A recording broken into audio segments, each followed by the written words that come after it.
Alright, we are going to finish and wrap up section 2.1 in this video, and we're just going to look at some translate problems and a word problem or so.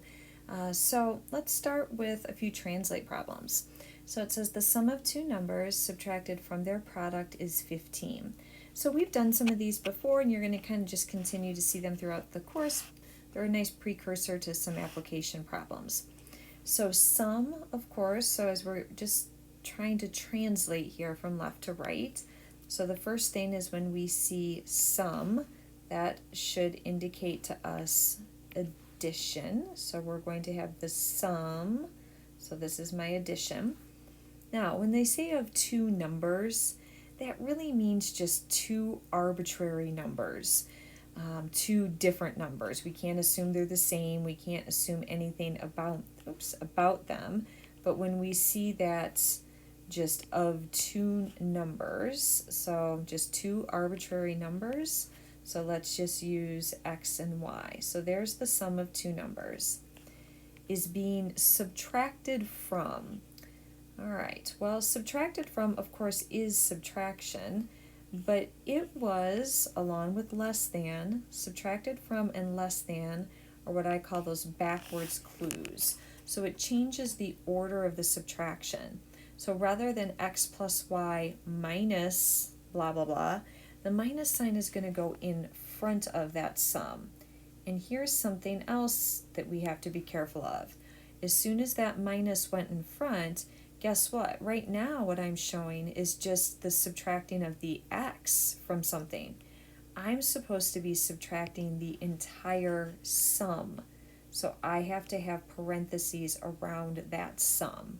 So now the sum is being subtracted from their product. So the their we're referring to are those two numbers, those two arbitrary numbers. And now their product means multiplication. So their product is going to be x times y. And then in math, is an equal sign, especially when you can reread the phrase and replace it with is equal to, and it makes sense, which it does here. Is equal to 15. As you read that, yeah, that makes sense. And so that is equal to, and then our final little number here that we have, so is equal to 15, and so equals 15. So there is my result. All right, number 2. So number 2 says twice a number. Okay, well, twice a number means 2 times an arbitrary number. So twice a number is going to be just 2x or 2a or whatever you want to use. Okay, now the phrase is less than. So it's not just less than by itself, it also has the is with it. So when we see the is less than, that means the inequality symbol. If it's just less than, it's subtraction, but the is less than is the inequality symbol. Okay, so is less than, and then of course here we just have our 10. Okay, well, we can write that in. And then more than. So more than indicates addition. Now, if it had said is more than, that would be an inequality symbol, but this is just more than, and then half of a number. Okay, well, half could, literally be just the fraction 1/2, and the of in math corresponds to multiplication. So this is going to be of, and now we have another just arbitrary number. And so it can't be the same one again, but just another arbitrary number, so y. Okay, so that's it. And so, if you wanted to just leave it this way, this would be fine. You could take out the big dot, I suppose, between the 1/2 and the y. You could also write this last term right here. You could just say 1/2 y. You could say y over 2 or you could say 0.5 times y. So all of those would be equivalent on that last term.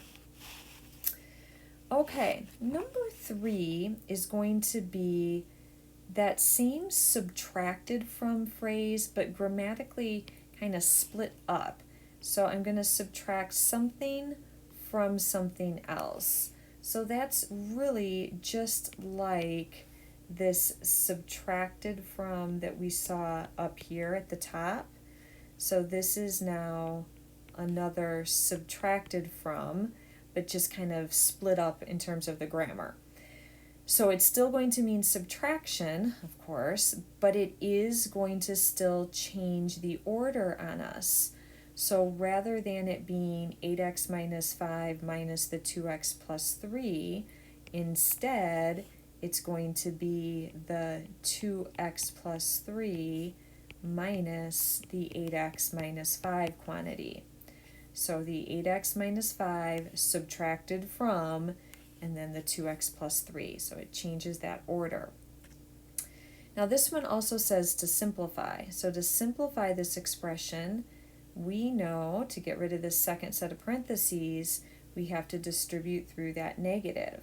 So this is going to be 2x plus 3 minus 8x, and then plus 5.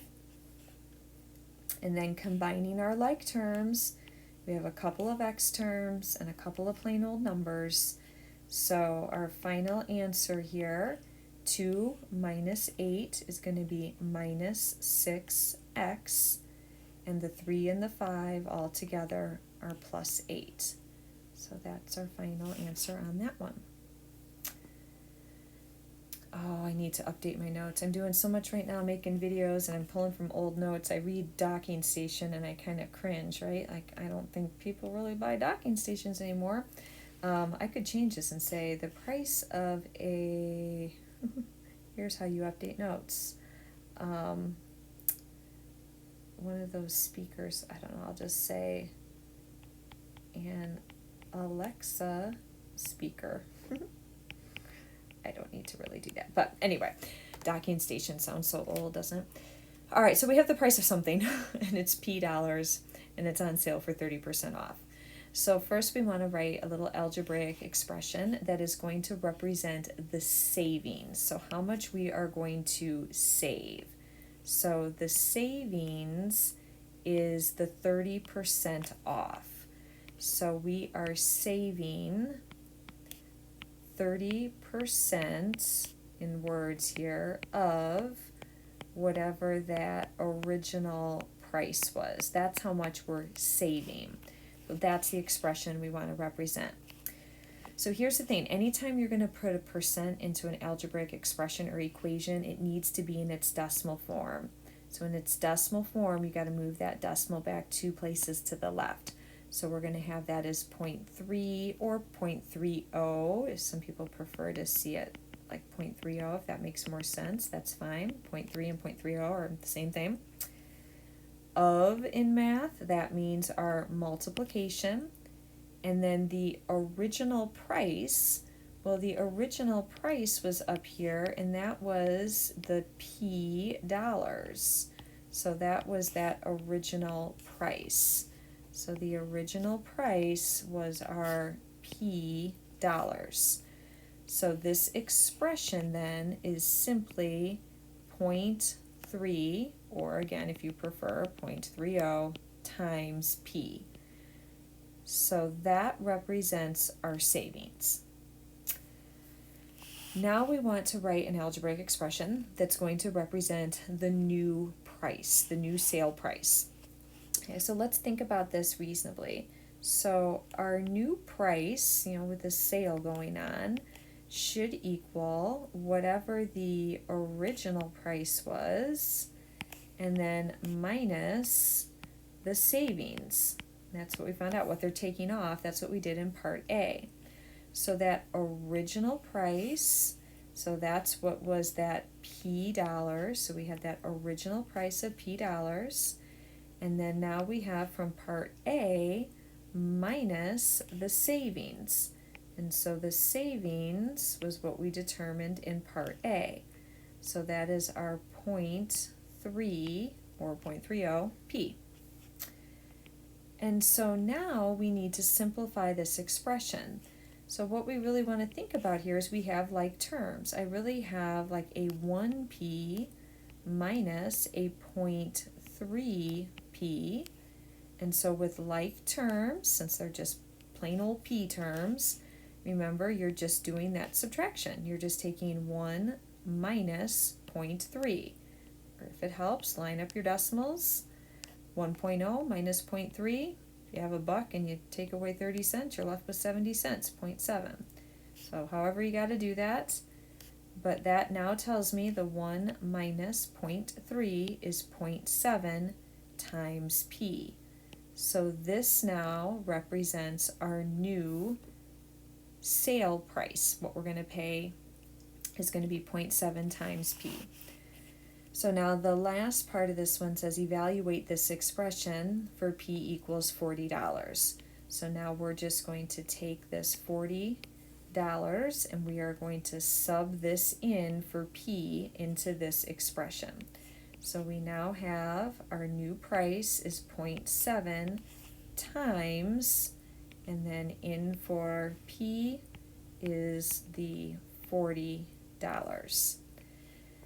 So just doing our basic multiplication here, you think about 7 times 4, that would be 28, times the 40 would be this extra 0, but then because of the 7/10, we would move that decimal back one place anyway, so we end up just right back at 28. So the new price that we would pay would be $28. So if you kind of whittle this down, this is the type of thing that I would encourage students to think about, if you're just shopping for something, is what I would just sort of observe off to the left here. This is something I would kind of just point out in class when I can kind of do it more physically, but I'll write it out here. So let's just kind of observe something on the left here, and that is that 30% off, so that's what we had with that 0.30p, ended up being the same thing as what percent did we pay? We ended up paying 70%, I'll say on. So the 70% is what we end up paying. So we end up paying, so if I'm in a store with a 30% off sale and it's I would immediately think, okay, 30% off means I'm paying 70% on, and so I would be doing my 70%, times that price in my head in order to get that new price. So just kind of a little mental math when you're out and about, just kind of think to yourself, whatever the percent off is, 100 minus that is the percent you pay, and then that, brings it down to just one math operation rather than two. All right, one last example here. It says express the perimeter, so a little geometry action, as a simplified algebraic expression. So first of all, let's just recall what perimeter means. So remember that perimeter means the distance around any object, so the distance around the outside, whatever its shape might be. So this is the distance around the outside of any figure that we're looking at here. So sometimes you're given all of the sides, sometimes that you're not, but in this case we are. We're given all of the sides, so all we need to do is just add them all up and then combine like terms. So you might be able to look at all of these like they are and jump right to combining the like terms. I'll go ahead and write them out. So I have the 3x plus 2 side plus, just kind of going clockwise here, the x plus 13 plus the 3x plus the 8. I'll just put parentheses around them just to kind of visually keep them separate, plus the 2 plus the x plus 5. Now it's all addition, so obviously the parentheses really are not necessary here. I would say be careful if you have some other problem where you're not adding. Every time we substitute in an algebra problem, it's always in implied parentheses. That can sometimes mean having to distribute through a negative or something. But in this case, they didn't really have any significance. So let's just jump right to combining our like terms here. So what do we have here? Looks like we have a 3x and an x and a 3x and another x. So if I add up all of my x terms, what do I have there? 8x altogether. So 8x on my x term. And then adding up my constants, 2, 13, 8, 2, 5. I like to add when I can when I see tens. So I think about the 8 and the 2 later. That's just going to be 10. So I have a 5 and a 2, that's 7, plus the 13. That's going to get me to 20, plus another 10, that's going to be 30. So 8x plus 30, that is my perimeter. And I don't have a label, so I would just call that units.